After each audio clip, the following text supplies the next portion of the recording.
En la historia de la humanidad hay rivalidades que trascienden el tiempo, momentos en los que dos mentes brillantes se encuentran en un choque inevitable de visiones, pasiones y egos. Así fue la rivalidad entre Steve Jobs y Bill Gates. Uno, el artista obsesionado con la belleza y la perfección. El otro, el estratega implacable que veía la tecnología como una herramienta para transformar el mundo. My name is Bill Gates. I'm chairman of Microsoft. And during 1984, Microsoft expects to get half of its revenues from Macintosh software. Ambos nacieron en 1955, pero sus caminos no podían ser más diferentes. Uno construyó su imperio desde un garage, impulsado por una imaginación desbordante y un espíritu rebelde. El otro desde un laboratorio con una ambición calculada y una mente brillante para el negocio. Juntos cambiaron el curso de la tecnología, transformando nuestra relación con las máquinas, y al hacerlo, redefinieron el mundo moderno. Pero detrás de los inventos, las empresas y los logros, había una lucha constante, un enfrentamiento que no solo marcó sus vidas, sino que dejó una huella imborrable en la historia. Esta es la historia de Steve Jobs y Bill Gates, dos hombres que entre admiración y conflicto revolucionaron el futuro. Before we get started, I think there were some pioneers. Of course,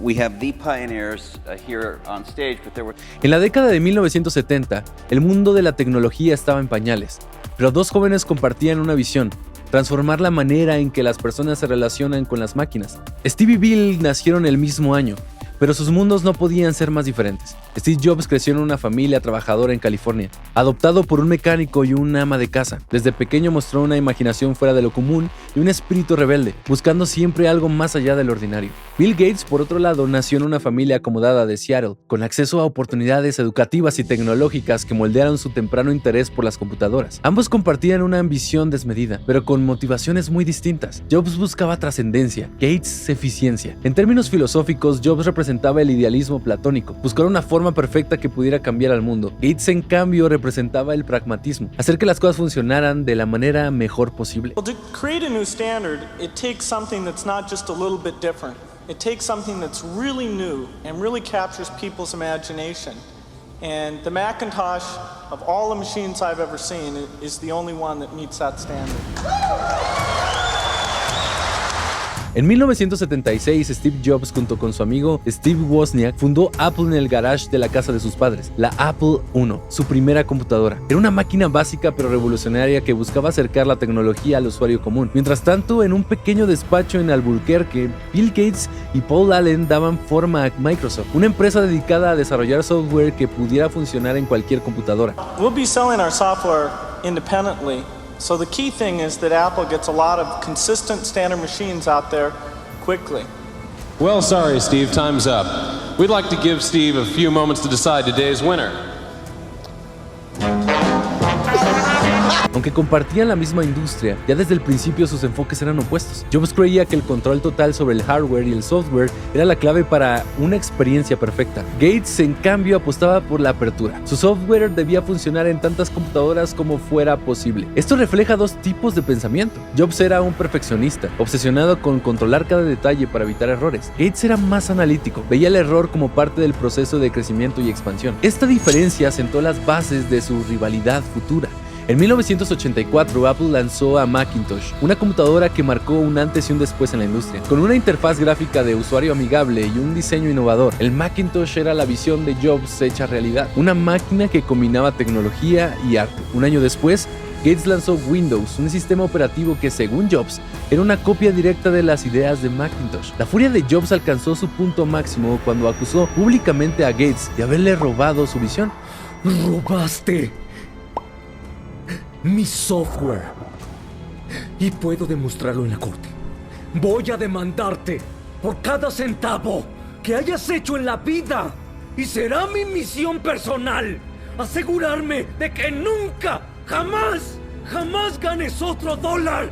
¿Oíste? ¿Puedes estar seguro de eso?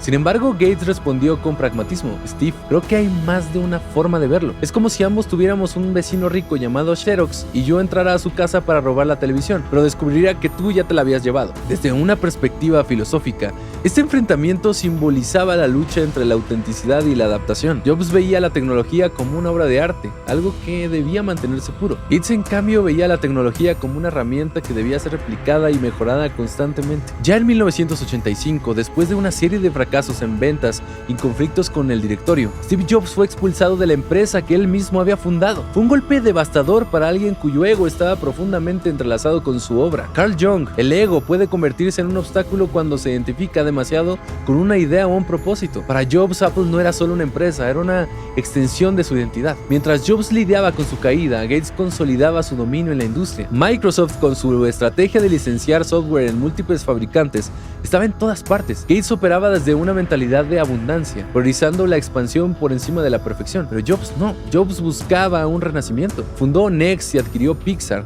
demostrando que su visión iba más allá de Apple. Este periodo de crisis no solo marcó su carácter, lo moldeó para su regreso. Ya en el 97, Apple estaba al borde de la bancarrota. Fue entonces cuando Steve Jobs hizo un inesperado regreso a la compañía. Su primer gran movimiento fue aún más sorprendente. Aceptó una inversión de $150 millones a Microsoft para salvar Apple. Para muchos este acuerdo fue una traición a los principios de Jobs. Sin embargo, demuestra una madurez alcanzada en sus años de exilio. We're also excited about Internet Explorer, and we've got a very dedicated team that's down in California that works on that product. And the code is really specially developed for the Macintosh. It's not just a port of what we've done in the Windows environment. We look forward to the feedback from all of you as we move forward doing more Macintosh software. Thanks. Jobs entendió que para salvar a Apple debía hacer las paces con su mayor rival. En sus propias palabras, para ganar a veces hay que cambiar las reglas del juego. Pasaba el 2001 y Jobs revolucionó la industria musical con el iPod. En 2007 cambió para siempre el mundo con el iPhone. Estos productos no solo eran innovadores, eran hermosos. Jobs, influenciado por la filosofía Zen y el minimalismo, creía que la tecnología debía ser simple y funcional, pero también debía transmitir emoción. Por otro lado, Gates seguía liderando Microsoft, centrado en software empresarial y sistemas operativos. Desde su perspectiva, no importaba si el diseño era hermoso, lo importante era que funcionara. Esta diferencia reflejaba dos enfoques de la existencia, uno centrado en el ser, el otro en el hacer. En sus últimos años, la relación entre Jobs y Gates evolucionó. Aunque nunca dejaron de ser rivales, también desarrollaron un respeto mutuo. Gates admiraba la capacidad de Jobs para inspirar y crear productos que la gente amara. Jobs, aunque más reservado en sus elogios, reconoció la tenacidad de Gates para construir un imperio global. Well, you know, Bill built the first software company in the industry, and I think he built the first software company before anybody really in our industry knew what a software company was, except for these guys. And that was huge.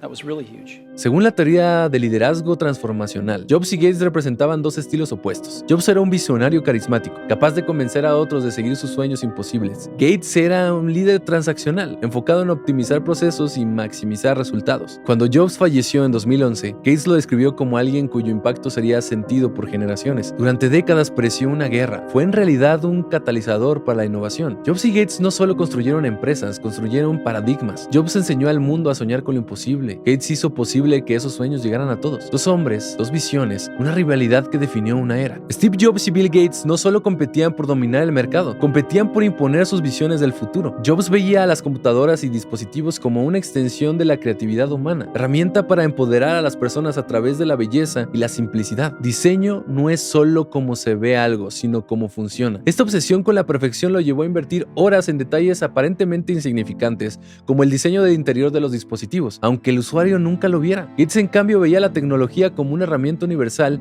que debía ser accesible para todos. Su enfoque estaba más cerca de la filosofía utilitaria, donde lo importante no es la perfección estética, sino el impacto práctico y la maximización del beneficio para el mayor número de personas. Esta rivalidad filosófica no solo definió sus personalidades, sino también las culturas de sus empresas. Apple se convirtió en sinónimo de exclusividad, diseño y perfección. Microsoft, en cambio, representaba funcionalidad, accesibilidad y expansión. Ambas filosofías crearon un equilibrio que impulsó el avance tecnológico de formas que ninguno de ellos podría haber logrado solo. En los años 90, mientras Jobs trabajaba en Pixar y Next, Gates enfrentó el mayor desafío legal de su carrera. En los últimos meses de la vida de Steve Jobs, Bill Gates lo visitó en su casa. Esta reunión, aunque breve, marcó el fin de una rivalidad y el inicio de una reflexión conjunta. No hablaron de tecnología ni de negocios, hablaron de sus familias, de sus inicios y de los años que compartieron como los líderes de una revolución. Jobs, según Gates, nunca perdió su chispa. A pesar de su estado debilitado, seguía teniendo esa intensidad que lo hacía único. Para Gates fue un momento de reconocimiento mutuo. Ambos entendieron que, aunque sus caminos fueran diferentes, compartieron una misión: cambiar el mundo.